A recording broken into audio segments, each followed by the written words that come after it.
Donald Trump lost 2 debates to me in 2020. And since then, he hadn't shown up for debate. Now he's acting like he wants to debate me again. Well, make my day, pal. I'll even do it twice.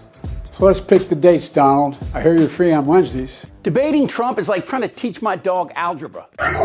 Sorry, buddy, but it's true.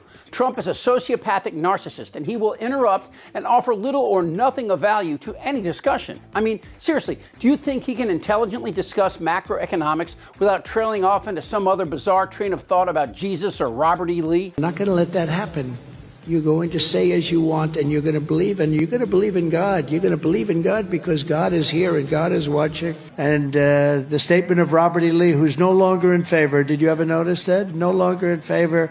Never fight uphill, me boys. Never fight uphill. They were fighting uphill. He said, wow. The debates are scheduled for June and September, but that's if Trump shows. Because if Tiny Fingers has one discernible talent, it's self-preservation. And of course, he could be in jail, but don't hold your breath. If she puts him in jail pending appeal before the election, the country's going to burn. Under normal debate rules, you can't go long or interrupt the other person, of which he will do both. And his crowd of junior high dropouts will show up and start screaming some combination of monosyllabic rants like lock him up or build that wall, and no one at CNN or ABC will be able to contain him. And if they do come up with something like shutting off his mic or not allowing him to wander or put up an electric fence, then he just won't show. In fact, if Vegas had odds, I bet he blows it off. So I'm saying Biden said no audience. Yeah, I know that, but I don't think he's going to go for that, Trump. He's already done. I don't believe him. You believe him? He's the biggest liar Well, as we said. I agree. And here's the caveat. If Biden doesn't show, which won't happen because he's an effing grown-up, Trump will scream that he's afraid, even though Biden did win the 2020 debates. You are fake news. No. Go back and look at the polling from the 2020 debates. Even Fox News agreed Biden won. Biden knows how to look presidential, and that's what independents in Michigan, Pennsylvania, Wisconsin, Georgia, Arizona, the whole country, that's what people want. I believe in hate speech. Well, most people. It sounds terrible. I mean, you might want to cover your kids' ears. And realizing all of this, Trump will back out with marginal, if any, downside. He'll say something like, "It's an unfair event. The Democrats have stacked the deck. Biden was afraid to face his followers." To which I would say, Will you shut up, man? Listen. nah, Trump's not going to show because there will be huge downsides for him. Having to answer questions about January 6th. And if I win, we will treat those people from January 6th fairly. We will treat them fairly. And if it requires pardons, we will give them pardons because they are being treated so unfairly. Or the Georgia phone call. I just want to find 11,780 votes. Or denying millions of women bodily autonomy. There has to be some form of punishment. And Stormy, of course. The orange elephant in the room, obviously. And while Fox News still harps on Biden's speech, they've ignored Trump's tumble into mental illness, which will be on full display if they pull these dates off, which again, I'm guaranteeing you won't happen. Unless... Reporting that doctors, in a deposition, that RFK said doctors found a worm in his brain that had eaten part of his brain and then died. What if they allowed RFK Jr. into the debate? That would definitely help Biden, even if, and especially if they both attack him. I mean, seriously, if you're the president and the two people attacking you are Diaper Don and Bobby, I have a worm in my brain Kennedy, you're going to look pretty damn good. And that's exactly what would happen. I mean, there was early speculation that RFK Jr. might hurt Biden, and then everybody heard him speak. And I'm not referring to his frog voice. President Biden has done something that no other president in history has done. But instead, his insane conspiratorial proclamations about everything from vaccines to HIV. His mental illness would split the crazies between Diaper Don and himself, leaving Biden looking like the Golden Bachelor. But that's not likely. No, listen, the reality here is that there are 2 candidates with a pathway to 270 electoral votes.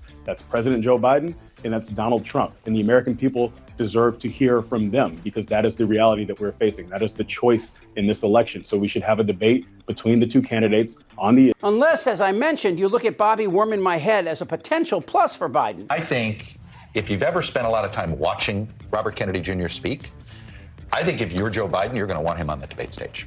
Yes. I think there will be a point in the fall that they will actually see that as an asset. I'm sort of in the minority on this. Well, let's just face it. But I think that he has a vocal issue. He does. It's an ailment. And I think it will weirdly help Biden. The presidential debate has come a long way since Lincoln Douglas, Kennedy Nixon, Clinton Bush, and Trump changed all of that. And to that end, you have to give Diaper Don credit. His instability, his lack of decorum, his failing mental state turned what was once a sober look and discussion of the issues of the day into a WWE event. Leave us alone! Catch another strike! What's going on over here? Donald Trump is in a world he is not familiar with. Hey, look at that! And like P.T. Barnum, who famously said, "A sucker's born every minute," and H.L. Mencken's advice, "No one ever went broke underestimating the intelligence of the American public," Trump tapped into a thick vein of American stupid. And like a fart in church, it has disturbingly resonated. Mr. President, quick flashback to 2016, the debate in the town hall with Hillary Clinton. Take a look at this. It's just awfully good that someone with the temperament of Donald Trump is not in charge of the law in our country. Because you'd be in jail. Secretary Clinton. Trump will try and turn the debates into a raucous Trump rally, and the only way to prevent that is to not allow crowds. But if you think Trump will go for that, then you haven't been paying attention. President for life, that sounds good. Now, if you want to really drive him crazy, you say 12 more years. 12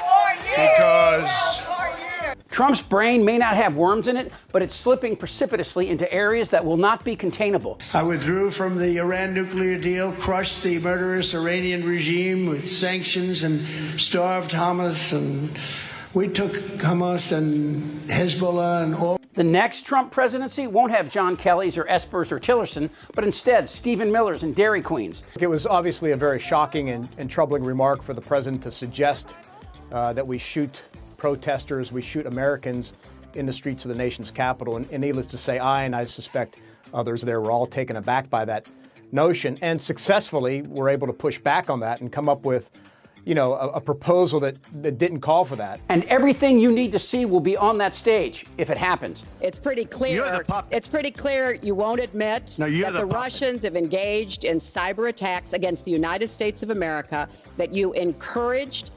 espionage against our people, that you are willing to spout the Putin line, sign up for his wish list, break up NATO, do whatever he wants to do, and that you continue to get help from him because he has a very clear favorite in this race. While China and Russia scheme and Trump threatens NATO. No, I would not protect you. In fact, I would encourage them to do whatever the hell they want. I just think people need to take Donald Trump very seriously. Too many people don't. Supporters of Trump and even opponents of Trump, when he says he wants to get out of NATO, I think it's a very real threat, and it will have dramatically negative implications for the United States, not just in the North Atlantic, but worldwide. And a possible new, even deadlier pandemic is in the wings. Trump's dull-witted sociopathy reverberates across the country and the world. Because you'll never take back our country with weakness. You have to show strength, and you have to be strong. While the Supreme Court looks to give Trump immunity and his other judges delay his trials, this election carries an even greater importance to the future of our republic. Just today, for example, North Carolina proposed legislation making wearing a mask illegal. That's the danger Diaper Don poses for each of us. And that is not up for debate. this isn't their Republican Party anymore. Damn right.